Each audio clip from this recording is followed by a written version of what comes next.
Welcome back to this concluding session. This is about shareholders activism, and I would like people from the audience also to be able to ask questions or make comments, because we would like to treat you also as part of the panel. There is nothing that what we say matters. It's extremely important that people out there also make their observations and comments, and particularly they may have come across certain instances of activism, and it will be very helpful to have an integrated understanding of what we are going to actually discuss here.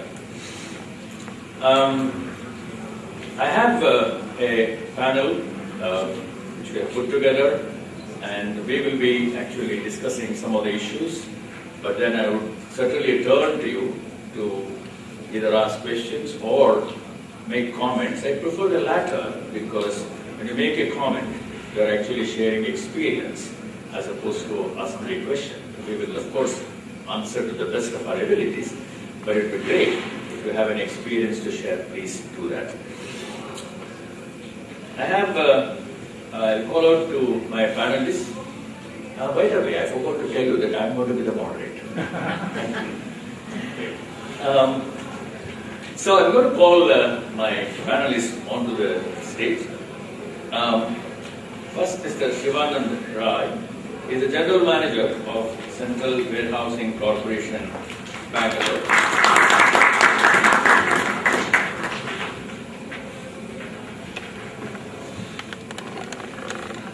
We have Mr. Channabasappa Heru, former Board Secretary, BMTC.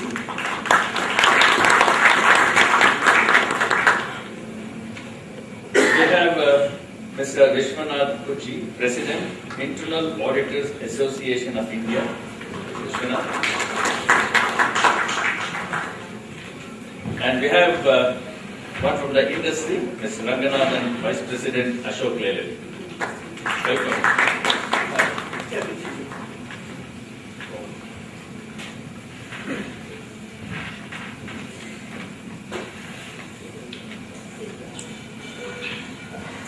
So when you talk of activism, some of the names immediately pop up, like Mera Patkar, Anna Hazare, all those people. They were all activists in their own respective fields, and they all espoused a particular cause which they believed.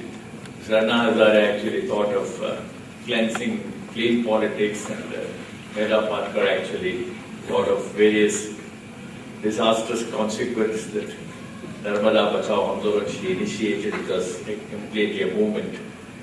There are so many people who are actually indulging in different kinds of activism, and people who espouse the cause of NGOs, espouse the cause of women, they espouse the cause of children. There are any number of activists, and a number of activists actually try to justify some of those actions and actually seek relief from the court in the form of public interest litigation. So, on the one hand, activism may not have defined contours of law. At the same time, they all come under one broad umbrella of public rights. What rights do public have? It's not necessary that you must actually quote a particular section of the Constitution or particular section of law. It's extremely important to know that any right that you actually want to assert is a justiciable right. And so long as there is a justiciable right, you will have access to the courts. And if it actually infringes a fundamental right, either to livelihood or public decency or any other issue which relates to personal liberty, you even have access to the Supreme Court. You have seen any number of cases where the Supreme Court has actually gone and interfered and then given certain orders.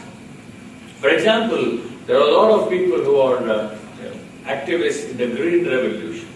There are people who are actually, it happens in Bengaluru. People started hugging all the trees because BBMP was trying to cut down many trees because they wanted to widen the road.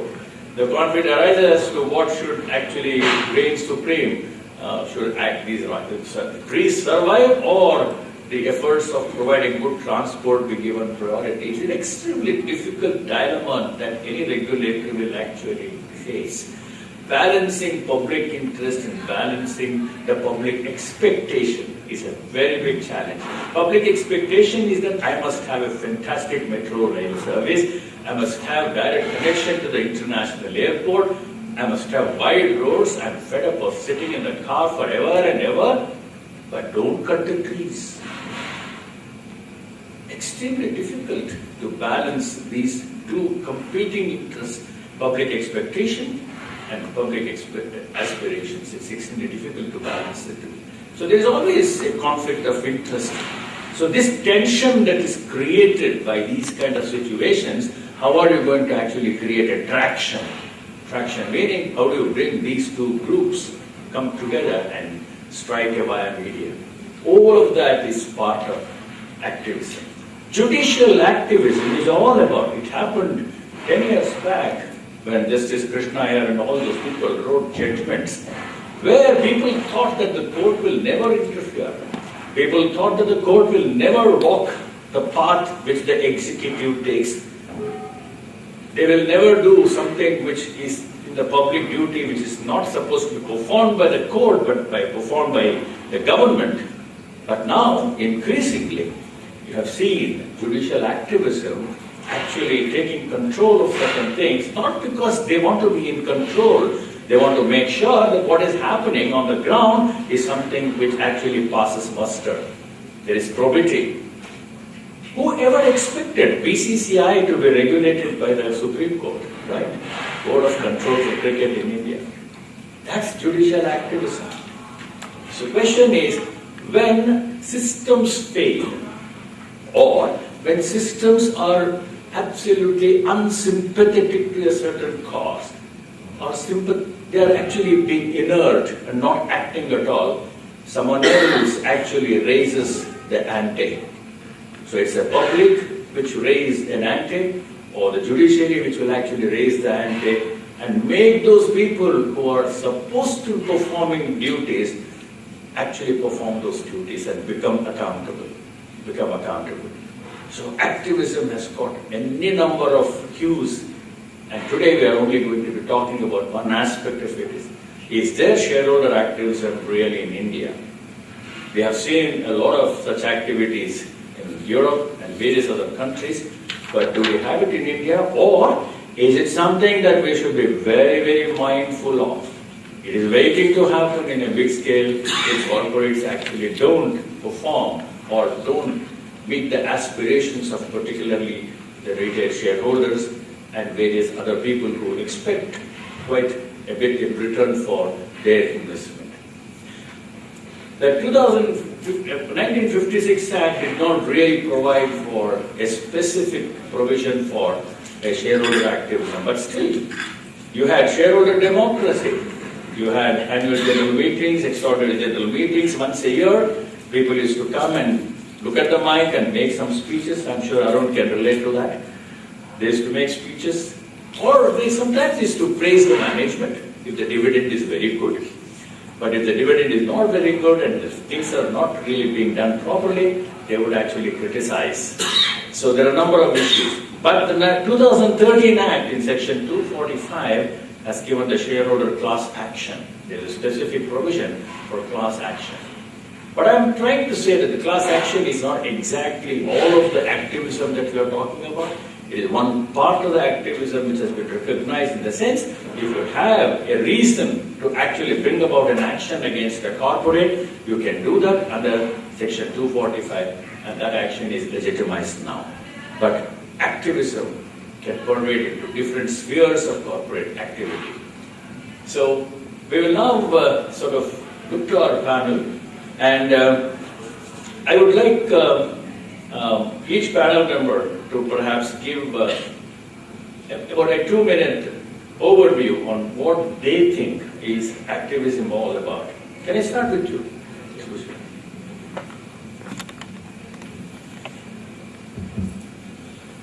Good afternoon to all of you. It's a pleasure to be here on this stage, sharing some thoughts on a very important and also a very interesting topic like shareholder activism. In India, to be very precise, the cause of shareholder activism for a very long time centered around two major elements. One was on dividend. Section 205, when it was amended in the year 1974-75, provided a lot of fillip as to make the companies responsible for as to how they should declare dividend, what are the precautions they should take to declare dividend, how much of transfer to reserves they should do before declaring dividend, how much of depreciation they should provide for before making a dividend. But at the same time, it is the investor who has invested in the company also had the right to ask for what is this company is existing for, whether this company would really make money and pay me some money. Therefore, the real cause of activism started during that period to question the company why they are not declaring dividend or why they have under-declared dividend or causes for any issues around dividend. This petered out into certain other issues like director or board level activism or board level issues.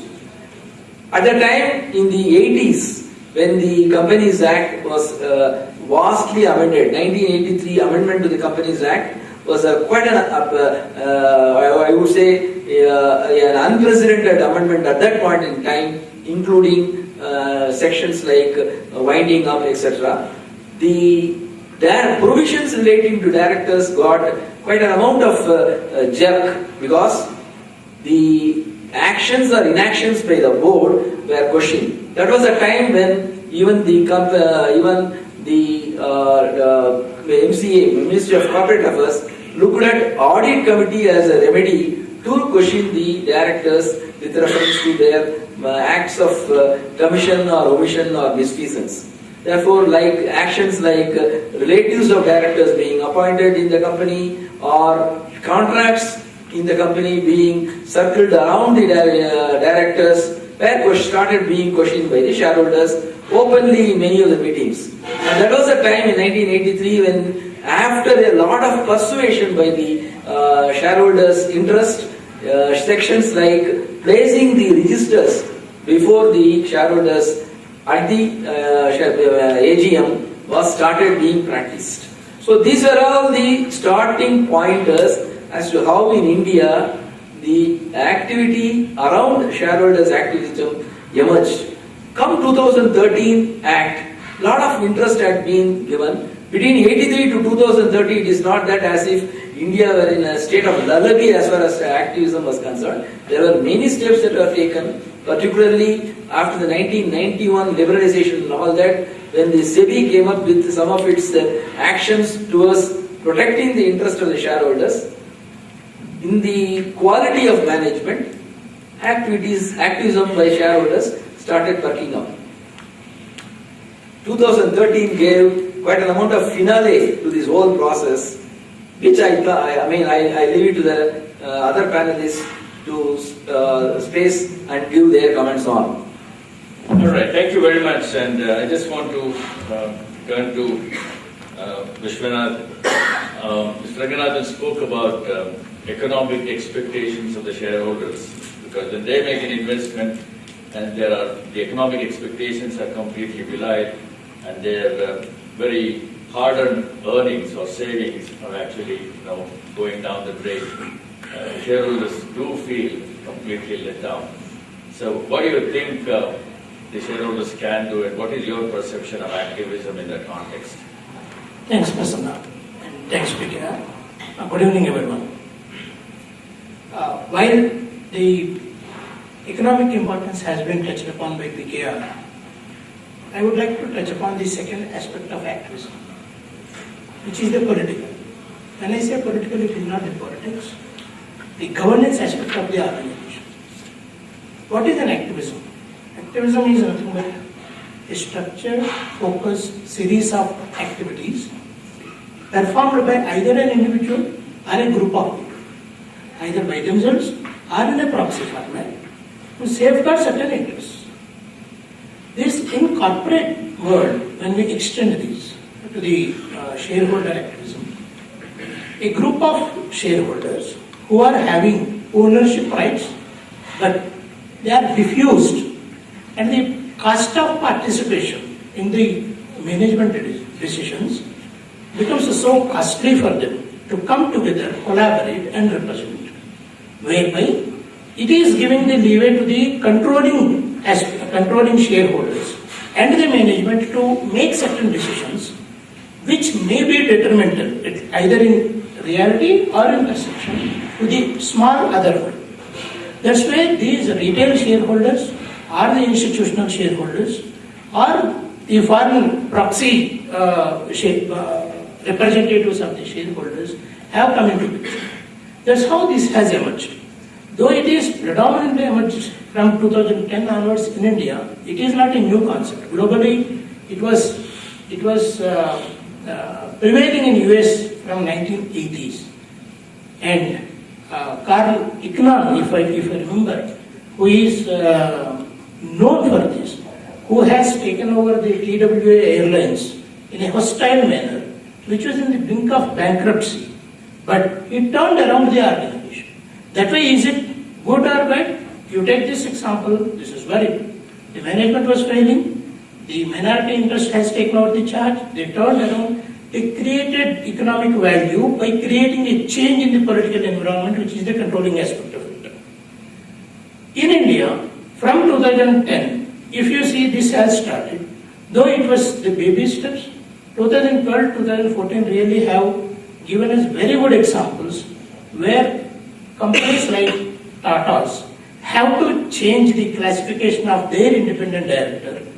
If I remember correctly, that was Shapurji Mistry, who was classified as independent director in the annual report by the activism of the shareholders.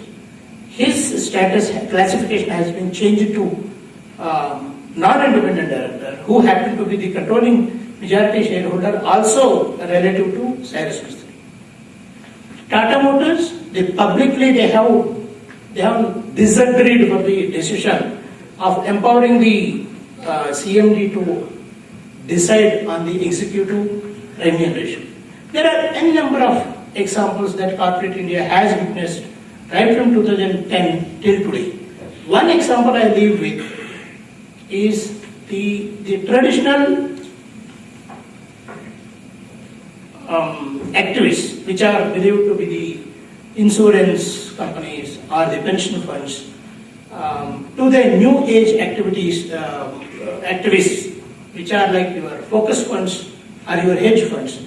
The assets under management, which was roughly about 2 billion between 2003 to 2005 globally, is today standing, as per the 2018 statistics, at $250 billion. This shows that there is a necessity and there is a growing need for this activity, which we call as activism. But is it good? Is it welcome? Surely we are going to discuss and we'll share those views going forward. Thank you. Thank you. Mr. Chandravasap, I'll turn to you. Of course, you can make your opening comments, but I would like to also to say that activism is not an individual activity. Activism is some kind of an organized group activity. So unless you have the backing of an organization, such as, let's say, the Small Shareholders Association or Retail Shareholders Association or something like that, activism doesn't really take off, and then people will not take anyone seriously. And if a solitary shareholder commences a litigation, he is sort of left high and dry, nobody really bothers. So how do you think activism is going to really take roots in India going forward? Thank you, Prasanna, and thank you, Ms. Arun and IOD for giving the opportunity to participate in this panel discussion.